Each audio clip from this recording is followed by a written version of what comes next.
上次做咗開心果缽仔糕同埋開心果燒餅，今次就教大家整開心果巴斯克，由裏到外全部都係開心果味，真係超級濃郁，超級好食。中意開心果嘅一定唔可以錯過。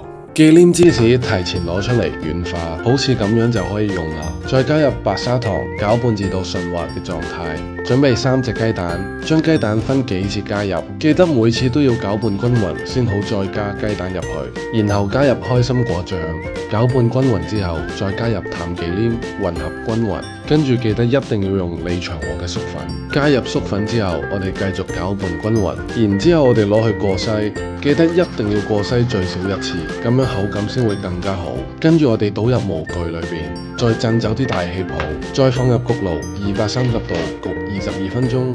焗好之後攞出嚟攤凍佢。跟住我哋雪櫃冷藏最少4個鐘。